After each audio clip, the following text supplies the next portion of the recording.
Hi friends. Last వీడియోలో అయితే చెప్పినాను కదండీ! మేము మా అమ్మ వాళ్ళ ఇంటికెళ్తున్నామని. ఇక మంచిగా రెడీ అయితే ఎళ్ళినాము. కానీ మధ్యలో వర్షం పడింది ఫుల్ తడిసిపోయినాం. మా అమ్మ వాళ్ళ ఇంటి దగ్గర అయితే బోనాలు అందుకే వచ్చినాము. మా డింపి అయితే బోనం ఎత్తుకుంది.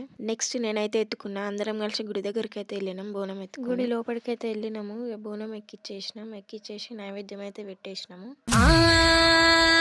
గురుగులు బొమ్మలు ఎల్లమ్మ గుల్లెన దీపాలు ఎల్లమ్మ జాడికి పోతవు ఎల్లమ్మ ఈగల్ల తల్లివే ఎల్లమ్మ వారం నాడు ఎల్లమ్మ మంగళారం నాడు ఎల్లమ్మ మంగళారం నాడు ఎల్లమ్మ తీరొక్క పూజలు ఎల్లమ్మ నాకు బాధ బట్టి నన్ను పెట్టినవు జర్రి కోతల బట్టి జగప్పు పెట్టినవు.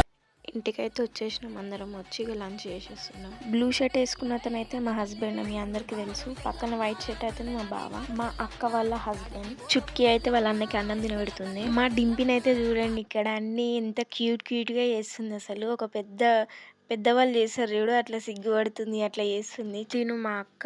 నెక్స్ట్ మా ఫ్యామిలీకి హెడ్ ని చూపిస్తా. ఎవరో కాదు, ఇతను మా డాడీ. ఈయననే మా ఫ్యామిలీకి హెడ్. చుట్కీ పాపం వాళ్ళ అన్నలని ఎత్తుకోమని అడిగితే వాళ్ళు ఎత్తుకొని పీక విసికేస్తారు. చుట్కీ ఇన్నర్ ఫీలింగ్ వదిలేయడరా బాబు, అనవసరంగా అడిగాను ఎత్తుకోమని అని అనుకుంటా. తిన్నం అయిపోయింది. ఇక బయట మంచిగా సన్న వాన పడుతుంది. అలా మంచిగా ఎగురుతురు, డాన్స్ చేస్తారు పిల్లలందరూ. ఇక నెక్స్ట్ మా ఇంటికి ఎప్పుడు వెళ్ళామో, కూరగాయలు తెచ్చుకున్నామా లేదా అసలు నెక్స్ట్ వ్లాగ్లో చూసేయండి.